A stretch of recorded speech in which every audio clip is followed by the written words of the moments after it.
Don't skip out just because you're injured. My husband's relatives were going to get together at his parents' house, and I was on my way to go shopping the day before to help out when I had an accident. When I woke up, I was on a hospital bed. My mother was peering into my face against the white ceiling with a tearful look on her face. I tried to get up, but I could not move my body at all. I was in terrible shape, with gauze and bandages all over my body. I had apparently slept for an entire day, and I had already had a day of relatives gathering. There were apparently a large number of incoming calls from my husband on my smartphone. I asked my mother to check the incoming call log and found that several answering machines had been left. However, their contents were not of my concern. Hey, where are you wandering around? Didn't I tell you we were having a family reunion? Get your ass over here! The yells echoed. He seemed quite angry that I wasn't there. A little while after I finished playing, I received another call from my husband. My mother answered. Hey, hello! You finally picked up. Where are you? My mother tells him I'm hurt, but he doesn't listen at all. She's hurt so bad I can't even touch my phone. That's why she can't go help you. She's on a ventilator. After hanging up the phone, my mother quietly and angrily left the hospital room and went somewhere. I am Jen, 30 years old. I live with my husband, Ken, who is 5 years older than me. We met when he worked for one of my business partners. I work for a relatively large company, and I was in charge of Ken in sales, which led to our frequent conversations whenever he came to the office. Jen, would you like to have dinner with me? Do you have a favorite food? There's a restaurant near here that I recommend. At first, I responded blandly and went through the motions. I wondered what it would be like to have such a relationship with an employee of a business partner. However, his enthusiasm overcame my patience, and it's about time you at least went out to dinner. My colleague had told me so, and I finally shook my head. And so he took me to a hideaway dining room. Since we both had work the next day, we both ordered soft drinks.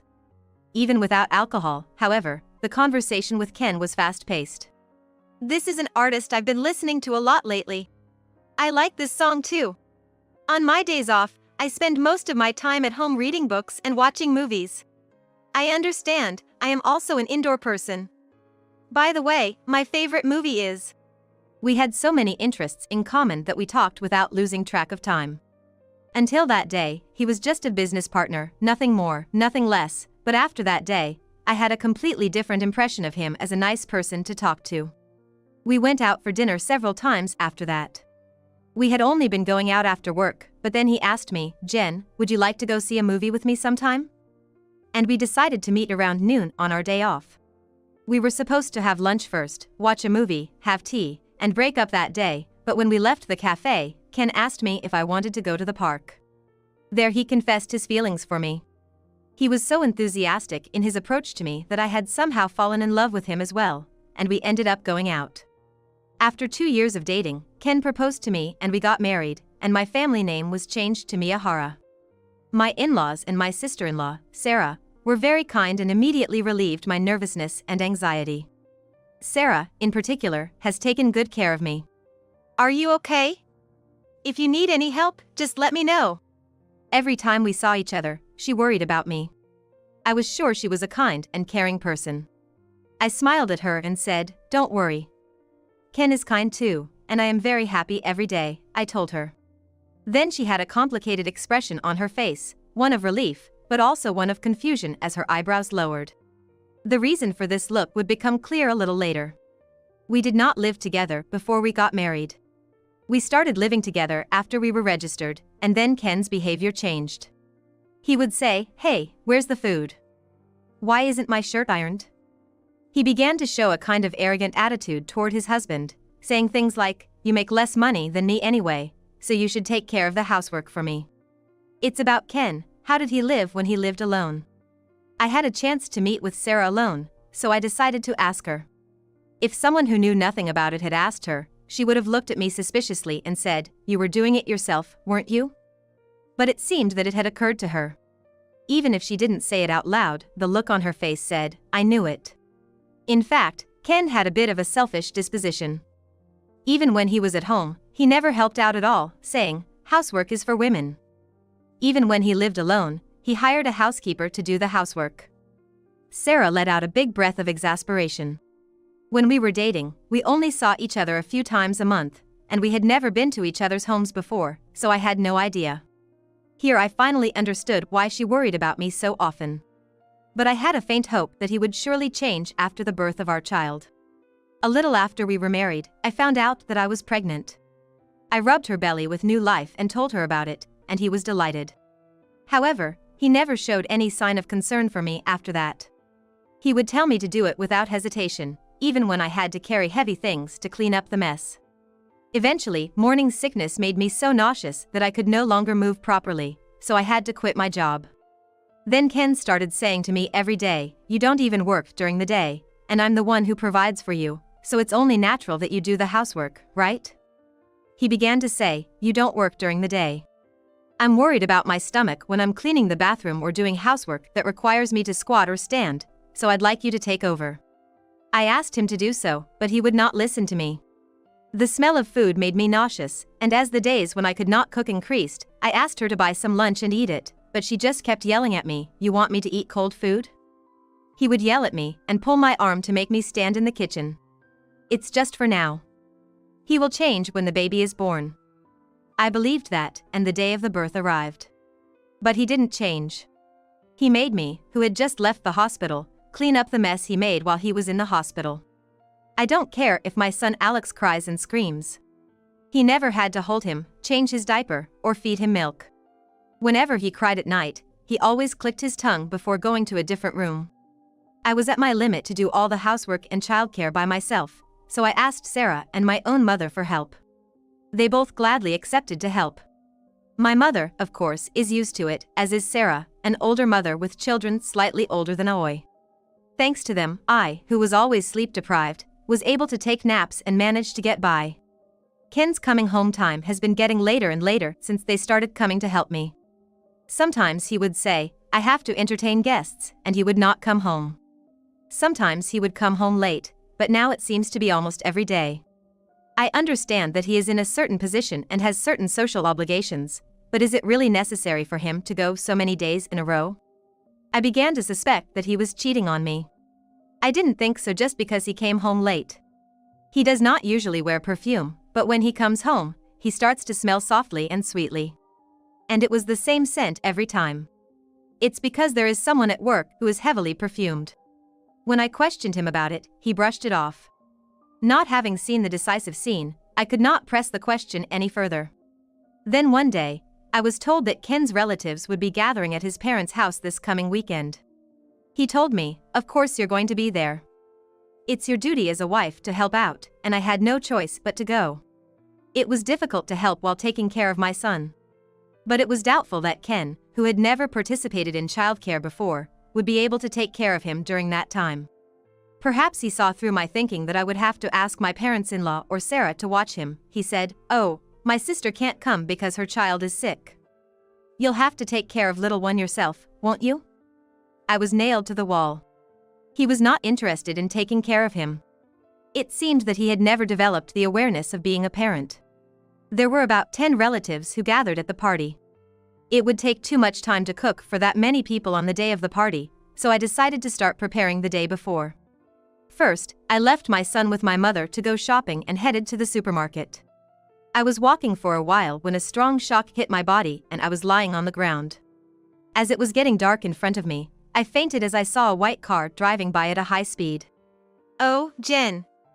Thank God, you're awake." When I came to, my mother was looking into my face against the white ceiling. Her eyes were moist and tears were threatening to spill over at any moment. I would have called out, "Mother," but no sound came out of my mouth. I tried to get up, but I could not move my body at all.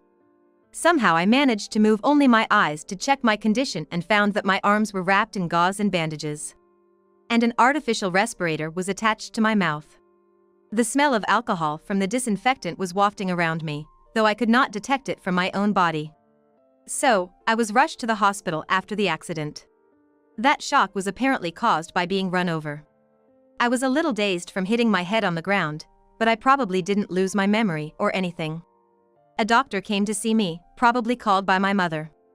"Jennifer, you've regained consciousness. Apparently, I had been asleep for a whole day, and the day of my relatives' gathering had already arrived. I guess my face showed my disbelief. My mother took the trouble to show me the date on the screen of her smartphone. I've been getting calls from Ken on your cell phone since this morning. Maybe he's worried about you. Apparently, the smartphone was not broken and was functioning properly. Unable to move my own arm, I asked my mother to check the incoming call history. She seemed to have left some voicemails, so she played them back for me. Hey, where are you wandering around? Didn't I tell you we were having a family reunion? What are you doing? Hey, get your ass over here. The yells echoed through the room. He seemed quite upset that I was not there. Just as I was thinking that it was a good thing I was in a private room because I would have been disturbed if others were there, I received another incoming call. Of course, it was from Ken. My mother answered for me. Hey, hello. You finally picked up. Where are you? His voice was so loud that even I could hear him clearly, even though I was not on speaker. It's the hospital. She's hurt. Huh? Today is the day my relatives get together, right?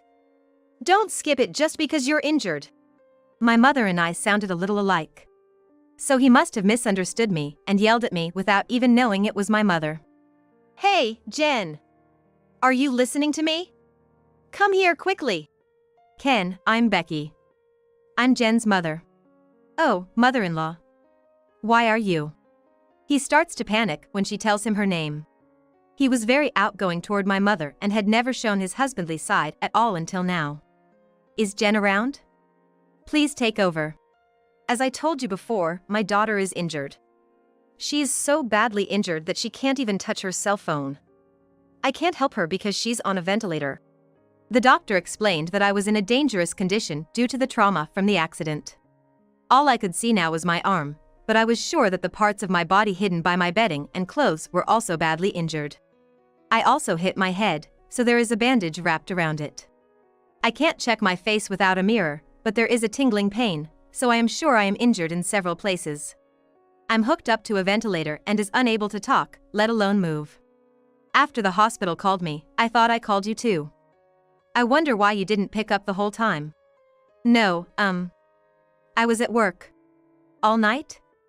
You didn't even notice the call at all? You must have been working very hard. When she said this, Ken fell silent. I am sure he came home in the morning, as usual, and that's when he finally realized that no one was home. Enough! He hung up the phone with a mumble, as if something was wrong. My mother put the smartphone down on the bed table. Her hands seemed to be shaking. Her eyes, which had been wet with tears earlier, were thirsty and burning with cold anger. Doctor, how's my daughter? Yes, she is calm now.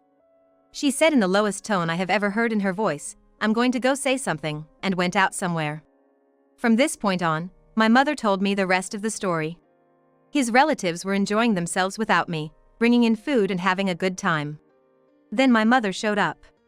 It seems that my mother and mother-in-law had exchanged contact information, and she explained the situation to them and asked them to open the front door.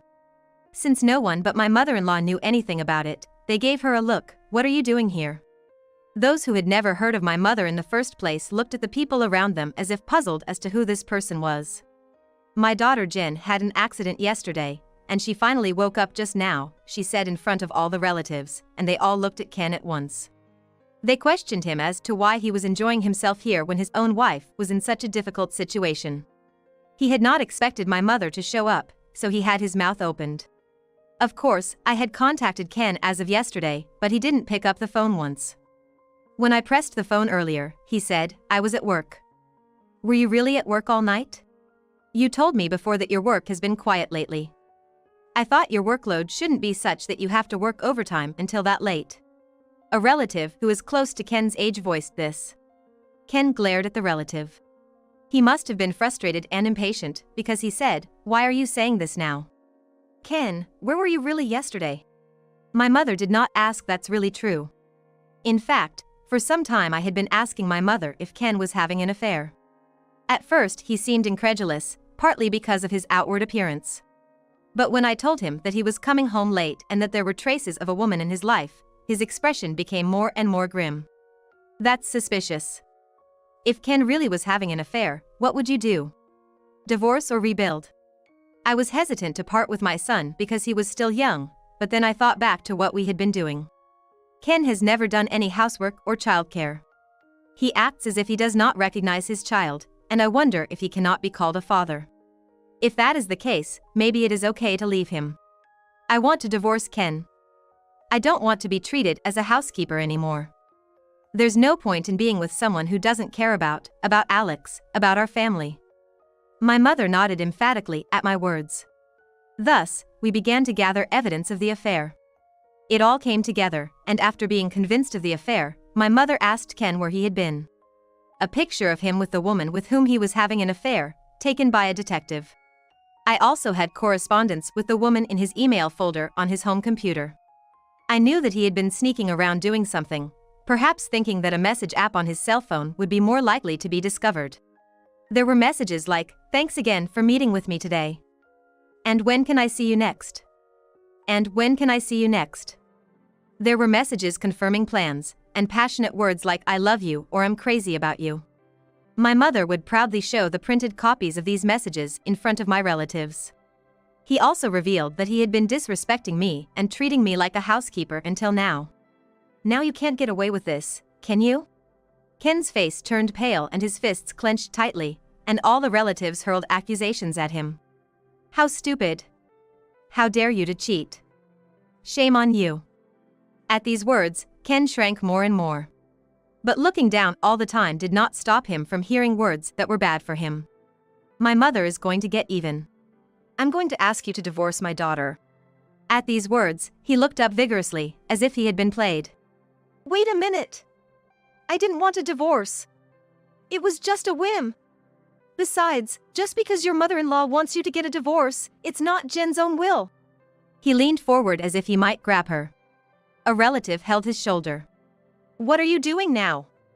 Don't be disgusting. Let go of me. I'm not satisfied unless I hear it from Jen herself. He cheated on her, forced her to take care of the housework, and deserved a divorce. My mother looked at Ken, who was out of control, coldly and put a piece of paper in front of him. It was a divorce papers with my signature on it. Yes, the man is right. Ken's behavior is terrible. I will never forgive you for hurting my precious daughter. At the look in her eyes, Ken froze. As you can see from the letter, it is Jen's own will that she wants to divorce you.